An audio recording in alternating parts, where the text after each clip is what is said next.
mean, I think that extra pressure just makes it a little bit harder. I think people were going to be, I thought like, oh my God, everyone's going to be so upset with me because I'm just like leaving, and I wouldn't want someone to think I was leaving someone because it got too hard.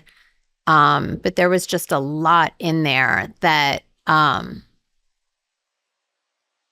my soul, I felt like I had to make that decision. And it's starting to sound less like a rumor and more like a courtroom confession. What if Kim Kardashian's flawless empire, the beauty lines, the reality shows, the law student image, the polished mom act, wasn't built on empowerment at all, but on control? Not control over her fans or the press, but over him. That theory, once whispered in dark online corners, is now being said out loud, especially after a pile of suspicious filings, deleted posts, and timing that's just too perfect to be coincidence. Let's follow the timeline. Diddy's shocking arrest in March. The feds raided his Los Angeles and Miami mansions, and suddenly celebs started hitting that unfollow button like their lives depended on it. By October, even Kim had distanced herself.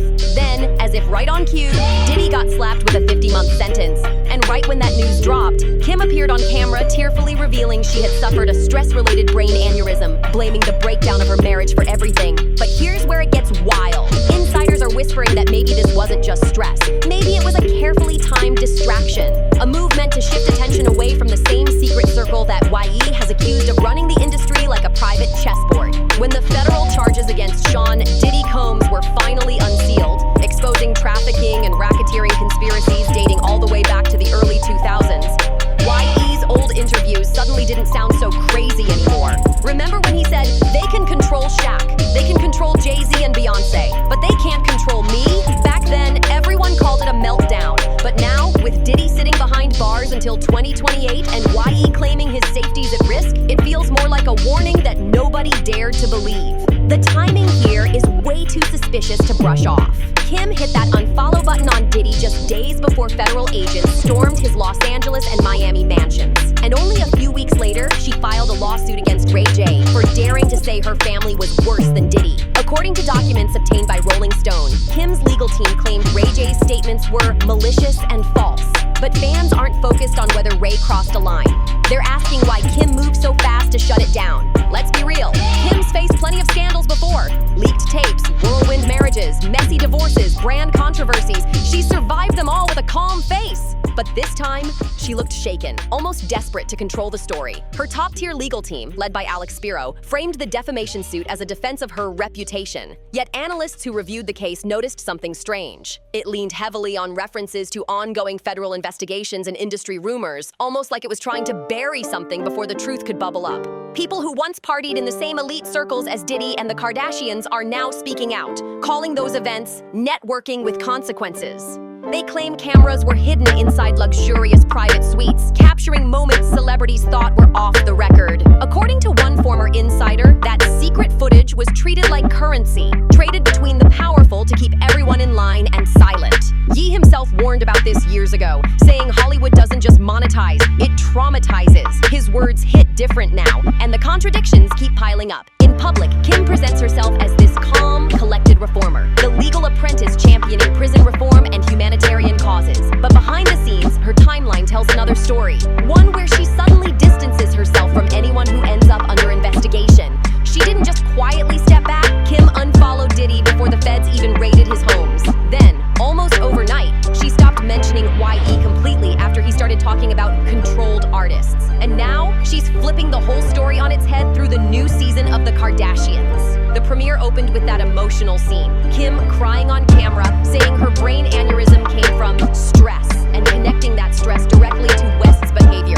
The message couldn't be clearer. She wants the world to see her as the victim, not a participant in the chaos. But let's be honest, the timing is a little too perfect, too polished, like every teardrop was meant to protect her brand's empire. Things got even messier when YE decided to fight back. In September, he allegedly leaked text messages showing Kim blocking their daughter North's name from being linked to one of his new tracks, a song that supposedly featured Diddy.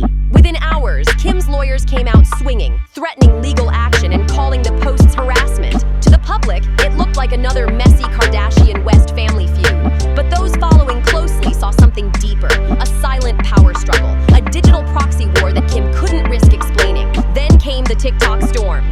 North popped up online wearing fake face tattoos and a nose ring, and the internet exploded with fun, but sources close to YE claimed he took it as proof she was micromanaging every part of their kid's image online while shutting him out in real life. By mid-October, the chessboard was set, and both sides were playing for keeps. Kim's legal team was crafting a picture of YE as unstable, stacking up every leaked text and public meltdown to paint him as a threat to their kids' privacy. But Ye wasn't backing down. His tone changed. His posts started hinting at bigger secrets, like he was ready to flip the whole narrative upside down. He wasn't just fighting for custody anymore. Ye started claiming that Kim had been part of the same secret network that kept certain artists in check, the kind of system that trades silence for fame and obedience for protection. According to one of YE's former associates, he told them straight up, "This isn't just about visitation, it's about who's controlling the story." That's a bold claim, but when you look at how everything's unfolded in public, it's hard not to wonder if there's some truth hiding under all that smoke. At the same time, Kim's shocking health reveal hit the headlines, and it just happened to drop right when public attention should have been turning toward the Diddy case. Her confession about the brain aneurysm brought instant sympathy, painting her as fragile and human, right when people were starting to connect the dots between her and the same crowd under federal investigation. Doctors might say aneurysms can come from stress, and sure, that's true, but the timing had critics online raising eyebrows. Why announce it during the season premiere of The Kardashians unless it was part of the script? Some insiders even called it a calculated move, a crisis management tactic designed to pull the focus off the Diddy scandal and back onto her emotional storyline. And here's where things get even more tangled. Years of photos and footage show the Kardashians partying with Diddy, receipts that fans are now revisiting. A resurfaced clip from 2014 shows Khloe joking about half the people there being naked, while a 2019 Instagram pic of Kim posing with Diddy was captioned, "Nothing like a Diddy party." That aged badly once the feds revealed that surveillance equipment had been secretly installed in those same party venues. Now everyone's asking the real question, not just what Kim knew, but when? Unfollowing Diddy days before his arrest? That's not just coincidence. That sounds like someone got an early warning. Her lawsuit against Ray J, her total silence on Diddy's conviction, and her refusal to address YE's allegations, it's all starting to look like a carefully plotted timeline of damage control, not innocence. Even her image as a mother is being reshaped to fit that narrative. In the latest Hulu episode, Kim broke down crying over how North was supposedly exposed to her dad's behavior, saying her only job was to protect what I have to protect. But protect what exactly? That's the question echoing all over the industry right now. Insiders say her legal team has been quietly filing motions to block YE from even mentioning Diddy's name in their custody case, which makes things sound way bigger than just family drama. Meanwhile, YE's not backing down. Despite the legal threats, financial setbacks, and being cut off from half the industry, he keeps throwing light on the same dark network he's been warning about for years. He's been saying that the same people who made money off his public breakdowns are still pulling strings behind the scenes, controlling the backlash, spinning the stories, and silencing anyone who refuses to play along. And according to him, Kim wasn't just close to that circle. She was part of the architecture that held it together. A system built to keep outspoken artists in check, rewarding loyalty while crushing those who dare to expose it. Some of YE's supporters now believe his custody battle isn't even the main fight. It's just the visible surface of a much deeper war over narrative control. One that stretches from federal courtrooms to social media timelines where every post, every leak, and every anonymous source feels like part of a bigger script. And here's the twist. While Kim's entire strategy seems to depend on staying silent, that silence is starting to scream louder than any denial. The walls between these stories are crumbling fast. Every move Kim makes, every health update, every deleted photo, every sudden lawsuit now feels like another puzzle piece in a much bigger picture hiding beneath that glossy Hollywood image. It's no longer about separate scandals. It's one tangled web stretching from private boardrooms to courtroom spotlights. And as the next hearing approaches, both camps are gearing up with evidence that could completely rewrite their legacies. So we're all left staring at the same haunting question that started this entire mess. If Kim really has nothing to hide, why does every new reveal make her look like she does? The answer might be coming sooner than anyone expects, because word from insiders close to YE's camp is that he's done waiting for the court to speak. He's getting ready to show the receipts himself. Ye isn't just talking anymore, he's moving. In the weeks since those explosive claims, he's been busy trademarking North's name, reclaiming his legal rights over unreleased Yeezy archives, and even leaking parts of old contracts that seem to point to secret backroom deals between his fashion ventures and major corporate players once linked to the Kardashian empire. That's not a meltdown, that's strategy. What looks from the outside like another celebrity breakdown is, up close, a calculated dismantling of the very system that tried to bury him. Sources say his team has been following the money trail, tracking financial links between Kim's brands and entities that pushed sponsorships through Diddy's companies. According to court filings in both New York and Los Angeles, several of those deals were mysteriously dissolved just months before the federal raids. That timing can't be ignored. We're witnessing a shift. Every move is being documented, every signature scrutinized, every contract pulled into the light. This has gone way beyond divorce drama or social media beefs. Now, it's about accountability, something the Hollywood elite has spent decades dodging.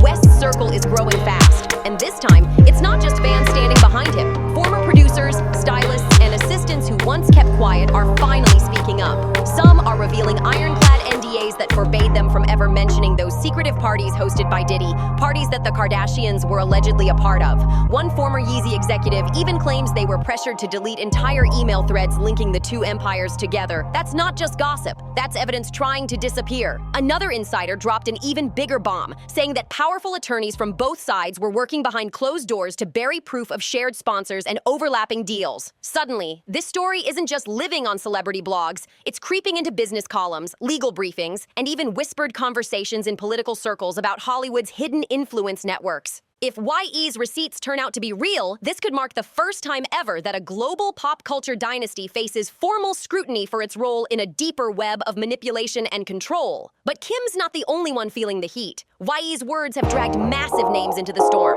LeBron James, Jay-Z, Beyonce, none of them have been spared. Ye's accused them all of being part of that same silent hierarchy, the one that protects insiders, rewards compliance, and punishes anyone who dares to speak out. Now, whether or not his theory holds up in court, the pattern he's pointing out is impossible to ignore. Every one of those names was spotted at Diddy's infamous parties. The champagne-filled, star-studded nights that now look a lot darker in hindsight. They all reaped the benefits of the same publicity machine. And yet, when the first allegations surfaced, none of them said a word. So people are asking, how many of them really knew what was happening behind those golden doors? Who saw the hidden cameras, the shady contracts, the pressure to comply, and chose silence instead of truth? Each unanswered question pulls this story away from one celebrity divorce and deeper into something much bigger, a culture built on complicity, where fame and fear walk hand in hand. You can trace YE's so-called paranoia all the way back to his earliest warnings, the ones everyone laughed off. He used to talk about the dark side of Hollywood, calling it a world of sacrifices, linking the loss of his mother and the tragedies of other stars to what he described as a never-ending cycle of power. Back then, the entertainment press said it was just grief, a man spiraling after personal loss. But now, with new evidence of secret recordings, vanished staffers, and buried connections surfacing, those words sound less like a meltdown and more like coded testimony. When YE said they can control Shaq, they can control LeBron, but they can't control me, people dismissed it as another outburst. But looking at what's unfolding today, it feels like he wasn't ranting. He was warning us. What we're witnessing isn't chaos. It's a one-man rebellion against an invisible network of handlers, a fight against the system he's been trying to expose for years. And right in the middle of that rebellion stands Kim, both his biggest rival and his strongest proof. Every public move she makes seems to strengthen his story, not silence it. Take her recent Instagram post, a short clip of rolling green hills outside her car window, paired with the song, I Wish I Hated You. No caption, no explanation. Fans saw it as emotional reflection, but insiders read between the lines, calling it a subtle message of distance and power. It wasn't just a mood post, it was positioning. Then, the very same week, her lawyers quietly filed a motion to block any mention of Diddy from being brought up in their custody case, a move that raised eyebrows among those following the Diddy fallout.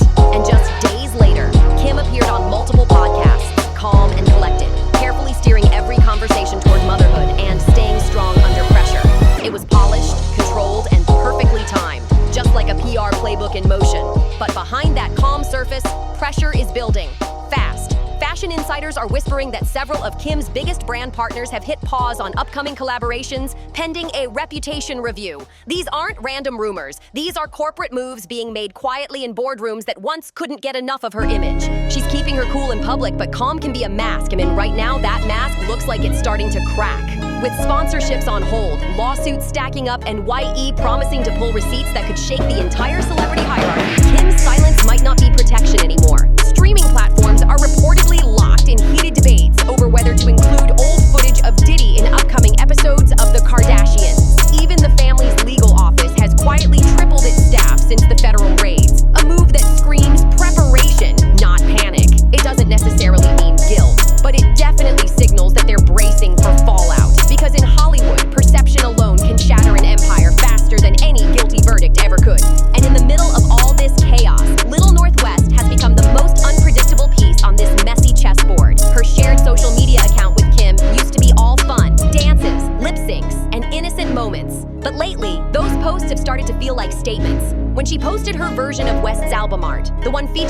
Bianca Censori in that barely there fashion. Fans thought it was just playful doodling, until people noticed something strange. Her sketch looked almost identical to an image that had been pulled from streaming platforms for being too explicit. That's when people started wondering if this was creativity or messaging. Then came North's viral Met Gala moment. She knelt beside Kim's pearl-drenched gown, quietly collecting the beads that had fallen off as her mother posed for the cameras. At first, it looked like a sweet moment between mother and daughter, but the symbolism hit hard. A little girl picking up the broken pieces of a glittering empire her parents built, then shattered in public view. It was innocent on the surface, but poetic in a way that had everyone talking. Now, North's whole online vibe feels more curated than spontaneous. Her TikTok raps, full of confidence, attitude, and lines about taking over, have gone viral over and over again. Millions of views, endless comments, and fans whispering that she's being prepped for something bigger. Insiders are already calling her the next generation's Kim, saying her image is being crafted with precision. Every frame, every lyric, every outfit designed to pass the crown before the throne even cools. Industry insiders are whispering that major brand teams are already tracking every single metric tied to Northwest's name, building her public image like a corporate project in real time. They're shaping her into both a child star and a cultural heir, setting the stage for the next generation of Kardashian West dominance. Even her recent collab with streamer Kai Cenat, who famously clashed with YE after their viral fallout, has people raising eyebrows. Fans are starting to believe none of this is random. Every post, every appearance, every spontaneous moment feels planned. To the casual viewer, it might look like a tween just exploring her personality online, singing, rapping, having fun. But to those watching closely, it feels like a production, almost as if North is being molded to represent both of her parents. Her father's raw rebellion mixed with her mother's polished control. Kim even said on the show, "I want to make sure each kid gets so much of my attention." But people can't help asking, attention or direction? And that's where the heartbreak sets in. North is only 12 years old, still supposed to be figuring out who she is, not carrying the weight of two global brands on her shoulders. Instead, she's becoming a living reflection of their public war. Her innocence transformed into a marketing strategy. Every outfit, every TikTok, every headline feels like another step deeper into a machine that never lets its stars just be kids. It's uncomfortable, but it forces a hard question. What happens to a child raised in a world where fame is the currency, silence is survival, and truth is the most dangerous weapon of all? Meanwhile, YE's personal life is echoing the chaos of his public crusade. His wife, Bianca Censori, has reportedly urged him to slow down, especially after his new Yeezy project, Yeezy P, started spiraling toward collapse. But those close to YE say he sees it completely differently, not as a downfall, but as a test. He's determined to prove that no one, not the industry, not the press, and not even the woman by his side, can dictate his creative vision. It's that same unshakable defiance that pushed Ye to call out the fashion houses, the music labels, and now even his ex-wife's billion-dollar dynasty. To him, this isn't just another public feud. This is spiritual warfare disguised as lawsuits and headlines. Every leak, every viral clip, every shocking headline feels like part of a larger strategy. A chess match where he's playing for his freedom, not his fame. Meanwhile, Kim, the woman who studied law to master control, seems to be losing it one court document at a time. Every so-called legal win she scores only fuels the public's suspicion. She sued Ray J to silence rumors, but instead, that lawsuit brought them roaring back to life. She opened a brand new season of The Kardashians with emotional hospital footage, trying to pull sympathy from viewers. But the timing couldn't have been worse. It dropped just as Diddy's sentencing hit the news, making it look more like a strategic distraction than a heartfelt confession. Even her charity appearances, the soft lighting, the pastel power suits, the polished words, now look less like compassion and more like rehearsed crisis management. The woman who once claimed to stand for celebrity transparency now hides behind PR teams and press releases. And the more she hides, the more visible her fear becomes. But here's the thing, what's coming next might change the shape of modern fame forever. He's reportedly preparing to drop files he says will expose how the game really works. Diddy's legal team is scrambling to cut down his sentence. Kim's empire is sealing every crack it can find. And in the shadows, online detectives are piecing together old clips, cross-referencing faces, tracing connections, figuring out who stood where, who smiled with whom, and who profited when the camera stopped rolling. If even half of what's being hinted at turns out to be true, Hollywood could be facing the biggest reckoning it's ever seen. Something way bigger than just one family's downfall. He's already made his move. Diddy's locked away. And Kim, she's running out of time and running out of places to hide. So the question is,